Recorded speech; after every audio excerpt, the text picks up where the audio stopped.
Hey y'all, how's everybody doing? Well, I thought I'd put my face on, and I'm literally starting from scratch, so why not do it together? I just got through doing my hair, so we will try to keep it out of the way. Alright, so I hope you guys have been good. I'm sorry I seem to have been AOL. What does that mean? Away while on... I don't know what it means. Over the wall. I don't know what it means. Anyway, I'm just going to move quickly. So I'm using some of the last of my favorite primer. This is the IT Cosmetics Feel the Moment, and I don't think they make any more. I believe now they have two separate products. One is a primer, one is a moisturizer. I liked that this was both. I don't like being forced to buy two products. Plus nowadays, there's plenty of products out there that have it all in one. So I'm kind of surprised they did that. And I need to go check the prices, that it doesn't add up to two separate items, because that would imply they did that just for money. Versus if it was like $24, if it's 12 and 12, okay. So, but if it's like 24 and 24 now, I need to go and see. All right, this is Feel the Moment Anti-Aging Ultra Hydrating Sensory Awakening Primer Serum. So it's a primer and it's a serum. It has caviar extract, hydrolyzed collagen, peptides, hyaluronic acid, A, C, D vitamins, and F vitamins, argan, jojoba, avocado, and deep ocean water. So there's all these kind of great oils in there, plus balancing treatment essential oils. So I just literally put one squirt on my middle finger, then I kind of mush it to the other fingers. Just kind of get it warm, or as they say, emulsify it, and just all over. I start right here because it is a primer. That means it fills pores. That's what it's made to do.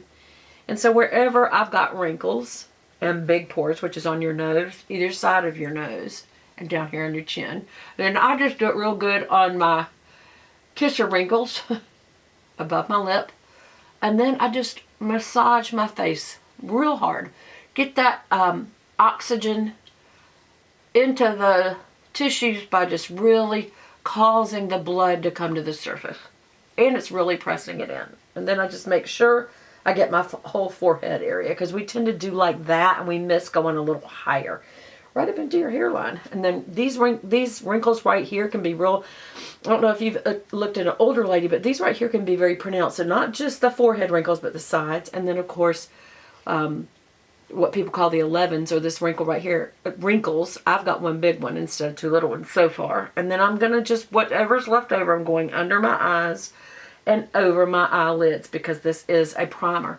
And then I'm just, whatever's left over on my hand, I'm just going to go down my neck just to give moisture. And also anything left over I'm going to put on the back of my hands, because it's just good moisture.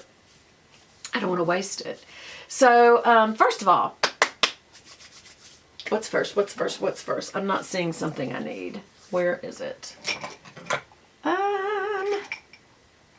I don't see it. So we'll improvise. We'll use something else. I could have sworn. I'm looking for my Chantecaille.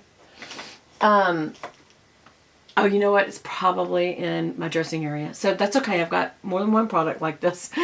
What was it I used yesterday that I hadn't used in a while? Here it is, that I really do like, and it's the Erase Paste by Benefit. What this is it helps, see how I've got the dark circles, the purple color? This is a peach color, and on the color spectrum, peach cancels, oranges cancel purples. So I'm just using a little because it's very creamy, meaning it can tend to fill the pores.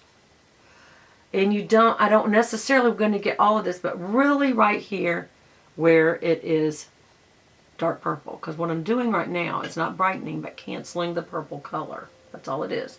You're not getting rid of the bag, you're not getting rid of a pooch, you're getting rid of a color. So you're canceling that dark color. That's all this is doing, that purple color. And I might just go up in here too, because I tend to have that there as well. And then you can just smooth it out over your lid just to cover any veins, you know, because we have veins and you don't want that to show through your makeup. So I guess it could be, you know, used as a, I'm going to come down here too, to be honest. Right on either side of the nose where there's redness. And there. Because rather than wipe that off, use it on your face. You know what I'm saying? There's my makeup. Gotta have your makeup cloth. Mine's dirty. I need to go get a new fresh one. I meant to do that the other day, but this is just a black cloth. You can get just a black wash rag or a gray wash rag or something that you know that you designate just for your makeup so that you don't get makeup on your really good towels. Cottons, as the British would say. Okay, so what do I want to use today? I usually use Chanel, but let's do something different. No, I'm not going to. I was going to use the the Covergirl and Olay Simply Ageless, but it has hyaluronic acid and vitamin C in it. So it's a 3-in-1 foundation because it improves appearance of wrinkles, even tone, and delivers a firming moisture. So it's moisture and a treatment, so like a serum. But since I just did that, we'll just use my Chanel, and this is the Perfection Lumiere Velvet in color 22 Beige Rose. And it's a smoothing effect. So what you do is you put it on your, I like a flathead kabuki the best. I do use round foundation brushes too. As you can see, this is a Dome foundation brush by IT Cosmetics. And this is my F80 Kabuki flathead brush by Sigma, which is my absolute favorite. So I'm going to use it. And I just do a little circle like that. That wasn't a very good circle, but that much. Just that much. And if you need more, you can always add more. But I first go on either side of the nose just to get those pores. But then lately I've kind of focused more on my dark spots, which is right there, down here, for first coverage. And then I just start filling in little short dabbing motions. Go down the nose, either side of the nose, under the nose, open the mouth, the chin, again dabbing motions down. I do the forehead last because I don't put a lot of makeup on my forehead, so it's whatever's left. So now, because I've been going in vertical, I go horizontal all the way back to my ear, very carefully right before my earring. Use the edge of this on either side of the nose just to get that little area. Make sure the nostril area and either side of the nose bone at the top is covered. Then again, be very careful with my earring because I've already got them on. Okay, and then I'm going to go up in little circular motions down, up in circular motions down with whatever's left over. Again, I don't use a lot up there. It's just to kind of even out tone, which is what foundation is for. Concealer is what you use to hide things. Foundation is to even tone. So I elongate the jaw. I make sure you get rid of that line. See the line? You want to blend that down. And then just kind of fade it out down the neck. Now sometimes what I've done, if I feel like it's important or the jewelry allows it, I will use whatever's left over right here just to kind of, you know, even out that tone as well. I don't, because of the kind of necklaces I'm wearing right now. These are little tight around the neck necklaces from Miranda Fry. And then my cross hangs down below this. So I just got that kind of in-between area. And then also, I just dot this. And what am I doing on either side of the nose? I'm packing the makeup. Because, why? It is a matte finish. In other words, this is starting to turn into a powder when I do this. Now, because of my wonderful IT Cosmetics, I still have this kind of glowing shine. And this is just a really nice makeup finish. So now I am going to do contouring and blush. So I'm going to get my little blush brush. Hold on, let me put this lid on this product. So again, that was Chanel Perfection Lumiere Velvet in color 22 Beige Rose. It is my all-time favorite. But I'm getting some drugstore favorites too. Like I told you, the Covergirl and Olay, I really do like that. And there's some others that I really do like. I like Covergirl, I like Maybelline, and I like L'Oreal. So, and I like others. So I'm not against drugstore makeup. And matter of fact, maybe what I will do, I think one or two of you have asked for this anyway, is a drugstore makeup only. Alright, so now I'm going to use my Sigma Sculpt. This is the gold one. They also have the pink one, and this is the blush one. Just getting these two from SigmaBeauty.com will just take care of you. Everything. You can use it as eye makeup. I'm not today because I am going to show you a makeup that's just easy today. But you can use this color in your crease. You can use this color as highlight for the inner corner and under the brow. And you can use this dark quarter for the I said the crease. This is for the transition area between the crease and the brow. This would be in the crease. It's darker, and it doubles as a color for your brows. So, and that really, it's a shimmer. It's a high shimmer, but you can use that for blush because it's got a pink undertone. But when I do it really, the only thing about when you're older, you start getting bumps on your faces.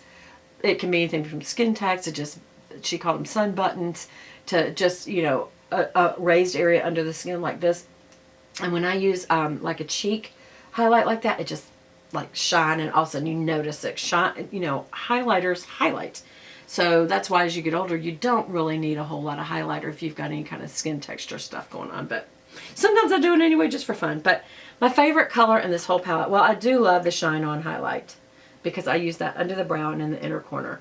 But I love faking it. Faking it is just like the perfect bronzer to me, or contour for me. So I use, not bronzer, I use this right above where that goes in on me, right above it. So it kind of makes it look like it comes up. And then I come in because I've got little fat cheeks, and so I make that come right into where that would stop. So it kind of takes it in a little more. Then I run it up my hairline, kind of blending it out as I go. Don't make an actual line, kind of ziggy-zaggy like that so that you don't get a line. All right, then over here I have to be a little more specific because I do have an age spot right there, and it does take color. I need to talk to a dermatologist. Y'all have any suggestions on that, makeup-wise, but also, have you talked to a dermatologist about it? Okay, so again, I'm rounding out right here at the hairline to just, and what you're doing is making it darker on the edges so it kind of brings the brightness to the center of the face. And if you ever feel like your line is just too defined, just fade it, just blend it, just circle it right past it. Don't add to it below, just kind of blend a little past the line so it doesn't look so much like a line if you feel that way. I also go under my nose, blowing out, and what that does is make it appear a little shorter because there's a shadow under there. Same thing here. I go back and forth under the chin because it creates a shadow. What does that do? And I even come up a little because I have a very bulbous chin. And right here at these little jowls things. What does it do? It makes a